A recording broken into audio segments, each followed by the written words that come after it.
nakorera Yesu by'ukuri data azamuha icyubahiro. Bavuze ngo umuntu nankorera ankurikira, kwaho niho umugaragu wanjye azaba, ariko umuntu nankorera data azamuha icyubahiro. Imana ihabwa icyubahiro. Ntabwo mbizi niba muri koyo kugira ngo nihute rero. Ndashaka kubanza kubavangavangaho gatoya ariko ntaza kubagaruka. Icyubahiro gishobora kuruta amashuri cyangwa kuvuga icyongereza. Umuntu ashobora kuza avuye mu cyaro ariko kubera ko afite icyubahiro bakamutambutsa uwize amashuri kubera ko nta cyubahiro afite. Kugira ngo twumve aya magambo neza, uriho muranyumva? Icyubahiro gishobora kuruta umunyamugi. Icyubahiro gituma bakongera intebe ku murongo w'imbere waje ukererewe. Ngo niba nasobanura icyubahiro, kuko nashakishije mu nkoranyamagambo, nagiye muri etimoloji, nashakishije mu kigereki ngo numve icyubahiro, ngo nabisobanura mu magambo menshi atandukanye. Impamvu ndimo nabisobanura ni ukugira ngo nze gusoza muhita mwumva icyo nshaka kubabwira, ubundi dusenga Imana. Haleluya! Ko nafashijwe. Haleluya! Haleluya! Icyubahiro gituma bakuvuga udahari, no kukuvuga biriyenza bakuvuga udahari. Icyubahiro gituma hari ahantu udashobora guhahira mu Rwanda. Uriho muranyumva? Icyubahiro kirakomeye, gishobora gutuma umuntu adashobora guhahira mu isoko rya Kimisagara, akajya hava akajya guhahira mu mujyi kubera icyubahiro. Icyubahiro kiravuga, icyubahiro kiragenda, icyubahiro kigira amategeko, icyubahiro kigira utuntu twinshi. Mumfashe mu byumba. Icyubahiro gishobora gutuma hari imyenda utakwambara, wakwambara deshire n'umunyacyubahiro wambaye. Amen. Ndabona yambaye deshire mu Rwanda, ngarimo mbona hari umupasiteri se wiyubashye, ngarimo mbona yambaye deshire. Murimo muranyumva? Hari umwari nabona mu Rwanda rurimo abana bariye gorirosi bakamwana yawute muri generation. Murabona ko abantu bari kwambarana mu cikopa yonyine, ariko nta minisitiri ndabona yambaye mu cikopa. Nubwo yaba afite uburara bungana gute mu Rwanda, afite umutima w'uburara, ariko icyubahiro kimutegeka imyenda yambara. Uriho muranyumva rero? Haleluya! Imana iravuze ngo umuntu nankorera muri serivisi z'ubugiraneza data azakora ku buzima bwe, harimo no kumuha icyubahiro. Imana ihabwa icyubahiro. Kugira ngo nihuterere ngiye kubabwira ahantu hatanu Imana ihera icyubahiro abakozi bayikorera by'ukuri. Niturangiza gusenga, murahari? Ko ndi kwihuta, murahari? Haleluya! Ahambere Yesu ashimwe ni ukubaha amavuta adahangarwa n'icyari cyo cyose. Umukozi w'Imana nyakuri, Imana kugira ngo imuhe icyubahiro imuha amavuta y'umwuka adahangarwa n'icyari cyo cyose. Imana ihabwa icyubahiro.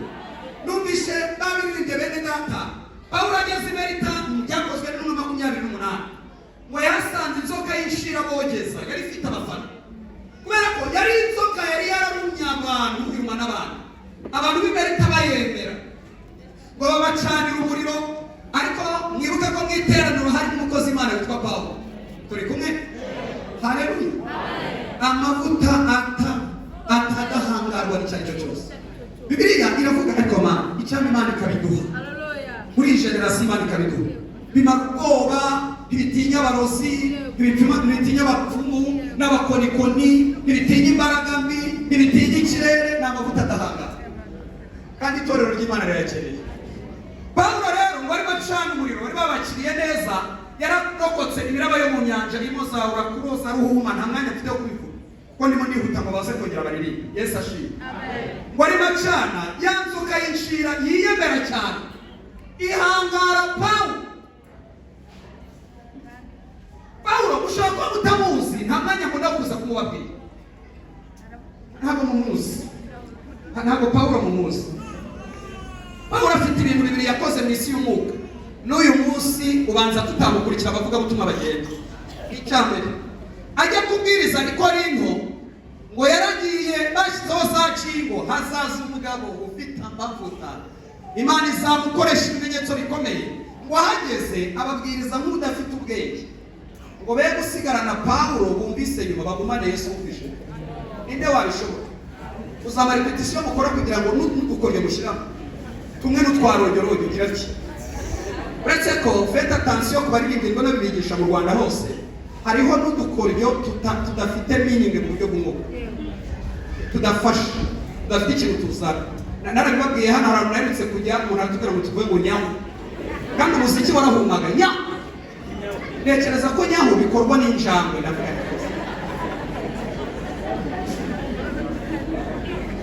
Ariko Pawulo ageze imbere mu bintu byanshimishije, Yesu ashimwe, ntabwo yigeze atakaza amavuta ye mu nyanja, ahubwo yarayagumanye. Uriho muranyumva? Urwo ni urugendo rwa mbere Pawulo yakoze i Korinto. Undi munsi ahari, mundebe hano mvuge vuba vuba nihuse, haleluya. Undi munsi ari Korinto, bajya kumwakirira ahantu bateguye neza. Arababwira ngo nimureke ibyo byo kurya n'ibyo kunywa, ngiye kujya kuboha amahema mfatanya n'umuryango wa Priscilla na Aquila. Murebe amasaha yavugaga, twebwe n'itike tuyipfa n'abatayiduhaye. Bakuti hari nta mavuta bagira ibiri mu mufuka namvuga gusa. Niba ndababwiza ukuri. Ariko Pawulo ngo ajya gushaka couple yo kuboha amahema ari kumwe nayo. Ayavuye arabandikira arababwira ngo ubwo nazaga iwanyu nari nkwiye kubasarura n'iby'umubiri nk'uko n'abandi bajya babigenza, ariko sinabikoze ngo kugira ngo ubutumwa bwa Kristo butagerwa. Urwego rw'amavuta ye muriho muranyuma. Ageze imbere rero inzoka irasimbuka imuruma ku gikonjo ni muri centre d'intoxication, ni ahantu umumara bwihutira kugera mu mutima, biochimicoma. Nabonye hano hari abascientifique benshi tuziranye. Ni ukuvuga umumara burihuta cyane, nibi birahakunda. Inzoka yari izi ahantu rumwe, ariko ntiyari izi uwirumwe, ngo agira gutya ayikungumurira mu muriro, ngo abantu b'Imarita bategereza ko byimbirwa cyangwa se gupfa cyibutse. Barategereza, barongera barategereza, ngo barabibura, babibuze barahindura bavuga iyi ni Imana. Niba nasoreza mu bintu Imana iha abakozi bayikorera by'ukuri, ni amavuta ategeka adahanga. Ntabapfa kugusuzugura, nubwo waba ukennye uba mu kazi k'ibwina, nubwo waba ukize uba muri etaje umukozi w'Imana, hari amavuta adahangarwa Imana iduha.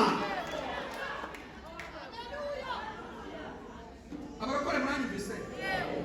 Nta mupfumu ye kubaha amatangazo, nta murozi, nta mukonikoni, nta mushika, nta wagiye kubihamagara, kubera ko twebwe mu isi y'umwuka ntituboneka. Muzi impamvu? Amavuta dufite atuma tutaboneka. Murambaza ngo ntituboneka, ni umushumba mukuru Tensi Atanas, bituboneka, ni umushumba mukuru niwe uboneka. Pawulo yandikira muri Efeso mu bice 2 yaravuze ngo namwe yarabasuye, mwebwe bari bapfuye mu isi byari ibicumuro, aravuga ngo kuko Imana ari ubutunzi bwose yabahinduranye bazima na Kristo, ituzurana n'abo turi muri Kristo mu buryo bw'umwuka. Niyo kubabwira aderese yacu murasanga inaha tutaboneka, ntabwo tubarurirwa inaha turi mu ijuru. Jean Paul mubona ni fotokopi ikorera inaha, ariko Jean Paul wanyawe ntari niwe hano. Uvuga ngo Imana izikuturiye afashe. Iyo nasoreza haleluya, haleluya, haleluya, haleluya.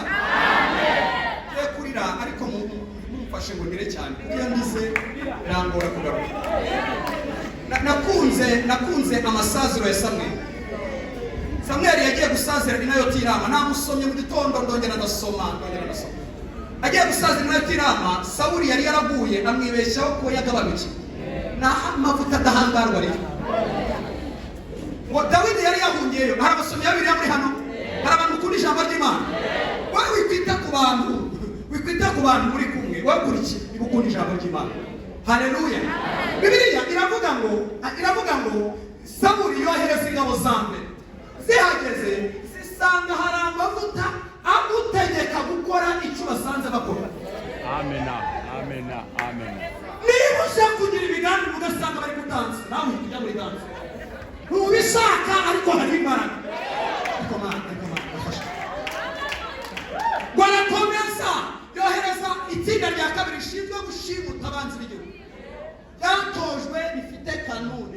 ibiganiro bagiye barakayiba ati ibya mbere barimo ibigwari turamuzana turi ku rwego rwa kabiri bw'ingabo zishinzwe gushimuta abanzi b'igihugu ngo bageze nabo basanga hari abafite akavogera Samuel ngo yari ari gutoza abahanuzi ahita bagira ati mwicare tubonye abakozi bashyashya bahanuza yohereza itsinda rya gatatu riri ku rwego rwa nyuma mu bijyanye no gushimuta abanzi b'igihugu ngo bagezeyo nabo barahanura aravuga ati ubwo bananiwe ngiyeyo ngo yari afite mu ntebe hano mu bintu Imana ijya yanga agasuzuguro n'agasoborotso n'akanyanga aba bagabo ni mukabarebera mu makote cyangwa abagabo bambaye iniforume n'abariya ngo mugira ngo ni abantu boroheje ijisho ry'Imana nitwemerere komande ngo gatuvuge ijisho ry'Imana ngerere ndafashijwe jambo parasi Quand talose etole sone kota. Bele teka atos. Nagushimiye mwami Yesu. Hanana ki warakoze kumpamagara. Panasi atos manaki.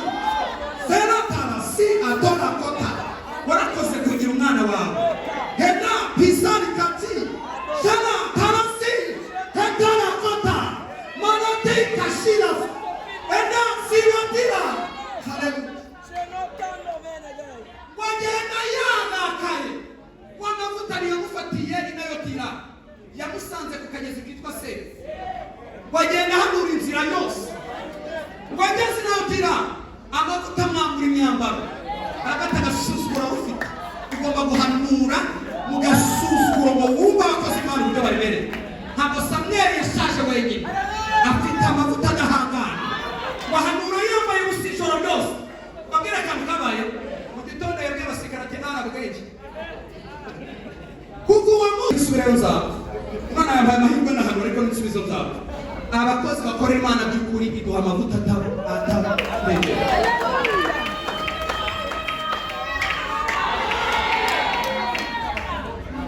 nta nzoka nta bitera nta biguruka nta badayimoni nta abasimu undi abantu ndetse bakura inzira ku murimo twebwe ntabwo dupfa gupfa baraka imyanzuro yo gupfa nifatwa nina ihariye abantu barakamura ntabwo bapfa gupfa iyo bakikubyaza inyungu z'ubwabo uburinzi bwose bwujuje ibyangombwa niho bubona kandi uburinzi bw'Imana icyo nabukundiye ntibubamo kuvuga ngo wica bigenda gutya bubamo keya bubamo keya Imana iduhera imbere y'abanzi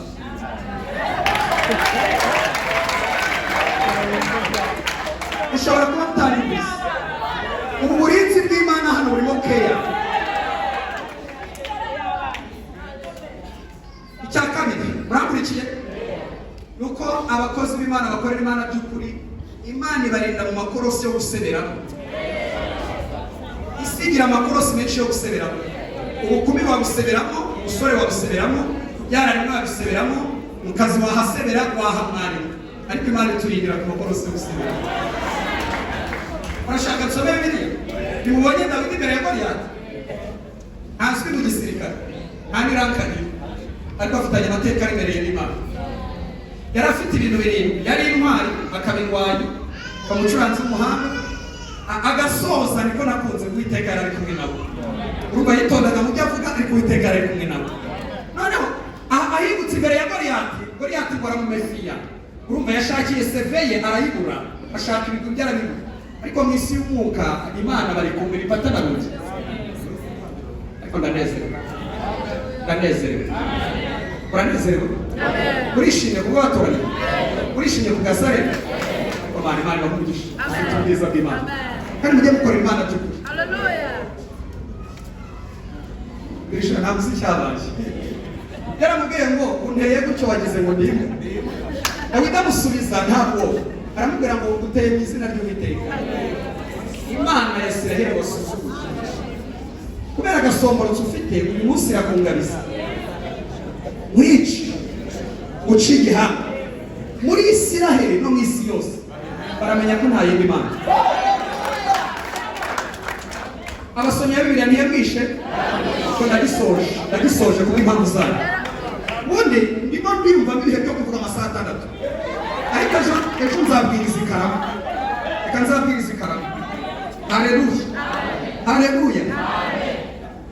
Akandi mushumba kakamukuru, abakozi b'Imana bemerewe audience ku Mana amasaha yose kandi ahari hose. Babwira ikintu cyanejeje, mama na nijoro twemerewe audience no ku manywa turayemerewe kandi ahari hose. Nta Muserafi, nta Kizima, nta Mikayeli, nta Gaburiyeli ajya mbaza impamvu ngarutse. Ubu nshaka mwataha mukanya nkagaruka rero audience. Mbega icyubahiro. Uzi wemera audience amasaha yose ku muyobozi w'igihugu kimwe mu isi. Wemera audience. Usumeni nari mfite inshuti yanjye yarashaje, yari umusaza mukuru, ari umukoroneri.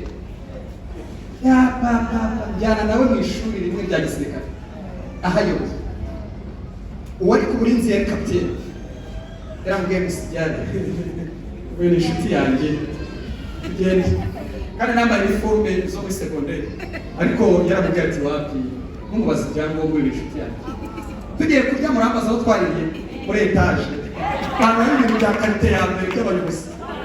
None baze Imana iguha audience amasaha yose. Saa 9 ibihari, saa 10 ibihari. Ushobora kuganira, ushobora gusharinga, ushobora kwibwira uko byumva, ushobora kwisherana ku bintu byagenze.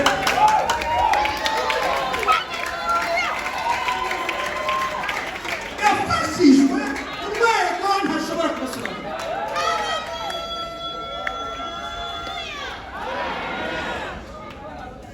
Noneho hari kaye mutazi, muri audience hari n'iyo bagukubura bakakubyutsa. Naryamye naniwe kuko naje ejo naryamye saa 10 ariko nageze saa 10. Madamu nabimubwiye nijoro barantangura, Imana yarambwira ndagukumbuye, wasinziriye cyane urakabye kandi nsinziye amasaha make kuva saa 6 kugeza saa 10. Barantangura barambwira bati rero sengisho bya express tukwereka ibintu. Baransura we, baranganiriza ibitorero, baranganiriza bajya mu idonito bambwira detail, baranganiriza. Bigeze saa 1:09 ndabyuka ndavuga ntabwo nakongera kujya. Ibihe mfite nibyo gutembera nk'abandeba abana banjye. Ntabwo bakore mu nyumva. Haleluya. Haleluya. Kababwira icyanyuma nicyo cya kane cya gatanu nacyo. Ndakibuka wenda muzehe Tadeyo araza kubyuka cyane. Abakozi bakora Imana by'ukuri bashajisha neza. Bashajisha neza. Bashajisha ntabwo munyumvise. Hari ibintu bitatu Imana ishobora kukurinda kandi narabibabwiye. Ntabwo Imana ishobora kwemera gusaza uri umuzamu wa butike. Iyo mpamvu Tadeyo atagiye kuba umuzamu wa butike. Barakorera Imana. Imana izi neza ko ari imirimo y'abantu bato. Umunyafurika ufite imyaka 65 arariye butike yasinzira mbere yuko abajura baza. Ubintu Imana ikora ni no kugira ngo usaze wiyubashye ufite icyubahiro. Ntabwo Imana ishobora kubikora. Ushobora kuba akazi ko kurarira butike mu nyumve neza bisobanure neza. Imyaka 16, 20, ariko iyo bigeze mu masaziro Imana ikora umurimo wo kugushajisha neza. Babwira kandi nako mukandike mugataha Yesu ashimwe. Hari indwara zo musaza mu ijuru bagukingira burundu. Utazasaza uruhanya, ugorana, uvunana, uhinduka umutwaro. Aho uzasaze wibashe nk'umuntu wakoreye Imana. Zibabwire uhuma amaso, zarubaga impande. Aha birasaba kwizera k'umuntu, utakwizera hano. Barako imyumvire y'umunsi utaye gasara yaradutsikamiye. Bamwe bafata Imana nk'umucanja bide cyangwa koko haramu cyangwa se ariko Imana yuzuye urukundo rwiyenza no munsi y'intebe yabishyizeho. Uyihamagariye munsi y'intebe wanyu. Tubwiriza ibi bintu ugasanga umuntu aravuze bantu mutapfa nabi. Niko byizera. Zarubaga impande, diabete, kwibagirwa, loss of memory, hypertension, hypotension, ubuhoro bw'ibirenge, kubura abasirikare b'umubiri, kubura amaraso ukajya wikubita hasi. Ntabwo Imana ishaka yuko tuzasaza turi umutwaro. Babwira kandi Imana ikunda irashaka yuko tuzasaza tudasabiriza abana, ahubwo tuzasaza baza kudusura tukabaha Imana.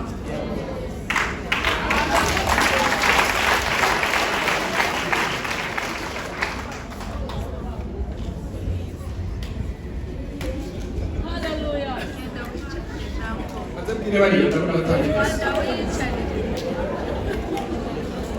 Ntabwo Imana ikennye.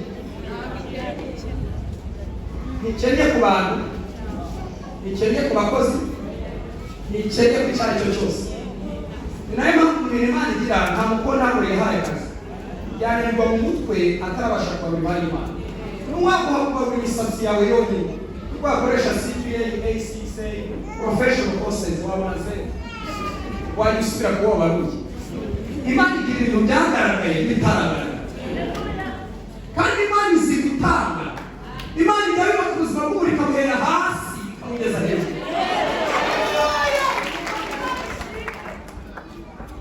Ntabwo munyumvise. Ubu hano hari abantu Imana yigishije kwa Mukarumba. Yajya kuyambuka abandi bagaseka. Ariko Imana ikamubwira iti kuraje uzabimenya none murabasigiye. Hari abantu Imana yigisha ubwenge bwo mu rugo ari imfubyi buri. Buryo uyu munsi niwo bushakiraho.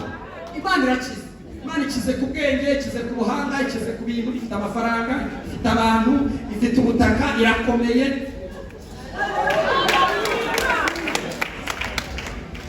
Haleluya. Haleluya. Imana ishajisha abantu neza.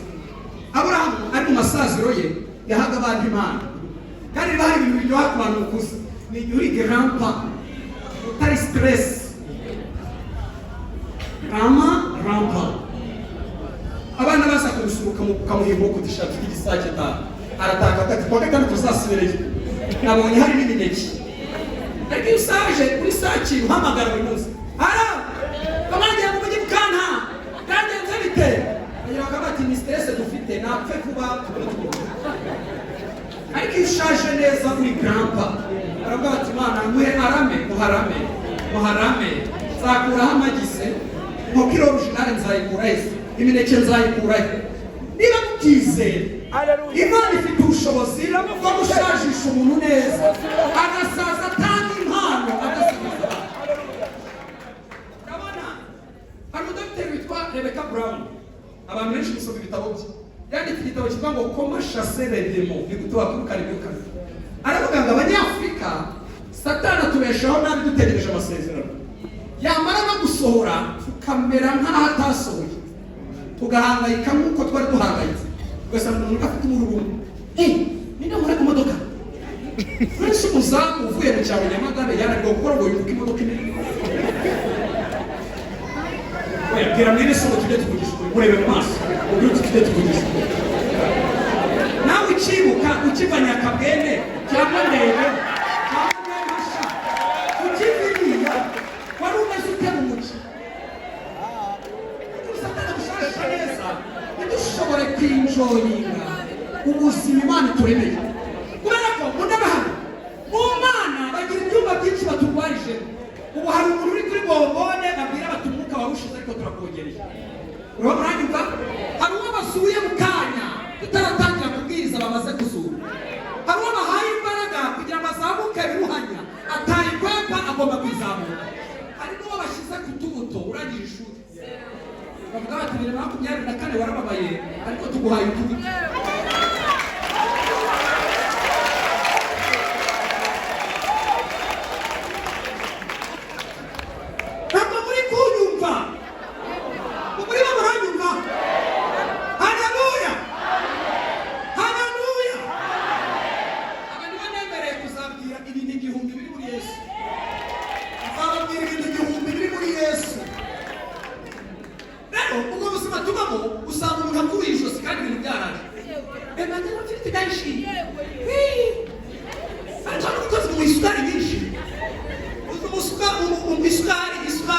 Umukozi uvuye hano hirya yarayibuze imyaka myinshi afite krize mu mano, afite krize mu ntoki, niyo kubara krize afite.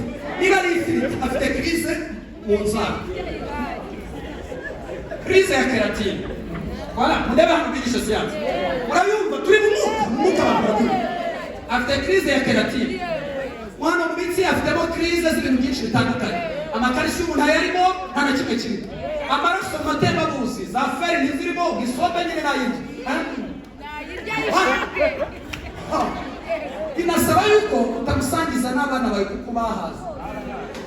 mu gikoni anayikomba isafuriya.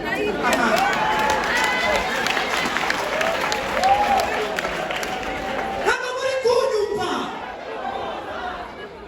Kubera iki dutekereza ko mu Mana buri umuntu asaza nabi? Siza kuri Josi, ndamamara, ndamara ntaye, aransize. Imana yagushajisha neza mu cyubahiro. Ufite amavuta y'umwuka, udasubira ku nzoga, ntabwo bibise. Ibingano nibyo yagakwiye kwishyura. Hera ku iribaya, dore yasize adafunze yibagiwe, ariko Mana uzi guhuziriye. Imana ica imanza zitabera. Bagurisha teremusi, bose bazimenye ute? Bavutse muri abasirimuse. Hano hari abanyaye bagira imyaka 15 bakiranyaye. Umvikane, mugabanye akantu. Ibimenyetso ufite birerekana ko wavukiye mu cyaro, wanya atari mu mugi. Reba amano yawe, hari n'amanyamugi n'amanyacyaro. Ukwiye koroha. Aba bantu bazi kuba muri Kristo Yesu. Ese muranyumvise? Urumva muzi ubutumwa bwose nakuza. Haleluya! Haleluya! Mbere cy'uko ukandagira, bizatuma Imana imubwira nk'uko yabwiye Yakobo, imubwira ngo shorera izuba wagize ushoboye. Nabandi dore yagiye kera, shorera wigendere. Ihita gushoreka kugira iti ntumukoreho. Mbere Yakobo iti ambuka n'imikumisha. Wararagiye inzara irakwica, ibitotsi bikakuvuka, akakurihisha. Wamukoreye imyaka 26 yo gukorera umukumbi, 14 yo gukorera abagore, shorera byose wigendere. Hari ukuntu tubaho nabi ugasanga ubuzima bwaraje.